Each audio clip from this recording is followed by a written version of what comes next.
Hello, it's Barry here again, and I'm going to show you how to solve the Rubik's Cube using the Rubik's Cube ABC Easy method, which is the easiest way to solve the cube. So, what's involved? Let's look at the first layer we're going to solve, which is the white layer. This, of course, is a fully solved cube. We're going to solve the white edges first. These white edges here, don't take notice of these are the white corners. We're going to solve the white edges, and we have to have the white and red, in this case, on their home sides. That is what is meant by solving a white edge. You must finish up with the two faces of the edge on their home sides. Okay? Here's one we're going to work on. Let's see. Let's look around the cube for white edges. We have to get them up to the white. Now, our first job is to turn the cube upside down to the yellow side.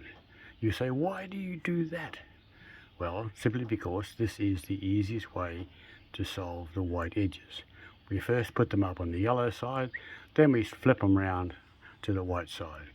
Okay, let's get the white edges up to the yellow side. We've got one there already. Okay, and that happens. Let's see now, where's some other white edges? There we have white edges there. There's a white edge there. These are white corners. We're not looking at them right now. There's a white edge there. Now that white edge is in a vertical layer. What do I mean by a vertical layer? Well, it's on the right side. That's a vertical. I can rotate that edge, that side, vertically. If I rotate it vertically, look what happens. The white edge goes up. That's probably the simplest way you can get a white edge up to the yellow layer. Just rotate this side vertically. But of course, all white edges will not be in a vertical layer. There's one there in a vertical layer. Here's two in a horizontal layer. Now they're corners. They're corners. We don't worry about them. Vertical layer. I'll manufacture one in a horizontal layer for you. Right, now we have one in a horizontal layer. There it is there. Why is it a horizontal layer? Because you can rotate that side and move it with a horizontal turn. Okay? Now, alright, now what do we do? This is in a horizontal layer. First job, there's two moves here. First, put it in a vertical layer by rotating 90 degrees. Done. Now it's in a vertical layer, and you simply now do the same trick you used before by rotating that up. Of course, there's one little catch here. You have a white edge there. We don't want to destroy that. So let's move that out of the road. If I'm going to roll the left side up, I don't want a white edge on the left side. So just flick it around that way a bit. It's out of the road now, it's over there.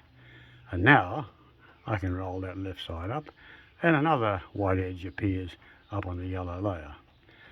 Where's some other white edges? There's one here, but you say, what happens if we have one underneath? Well, we can have one underneath. I'll put one there. Okay, now, where's that fourth white edge?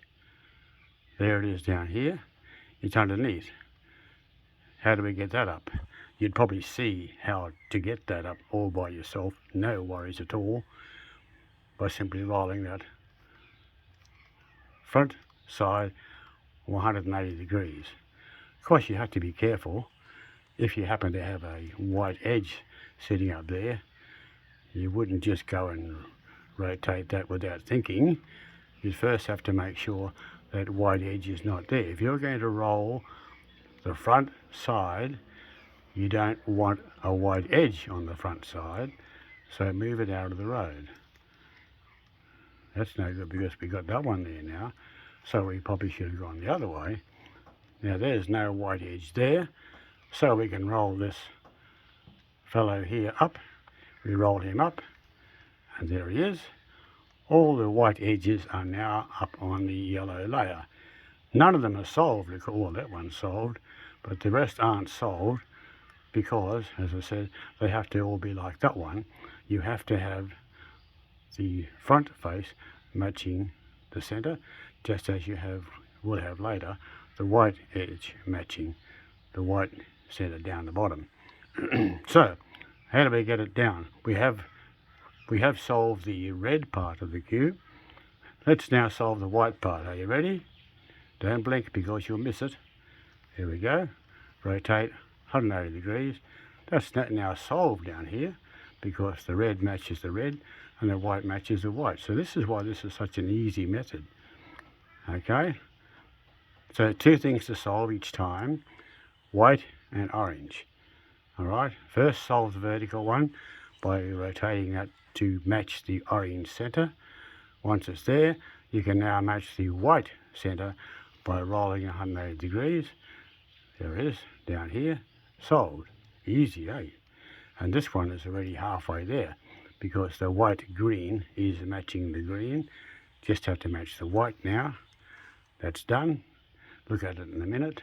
Get the blue. Don't forget you're doing one at a time here. Don't try to do all these edges at once. You solve one of these edges at a time. Put them all up there at once, but solve one at a time. Alright, this one has the blue matching. Just rotate it down now, and we have that one solved too. Let's look at them. Here, here's your white layer. The white edges are solved. So that's the end of that. All done. And the next step is to solve the white corners. And that's another story.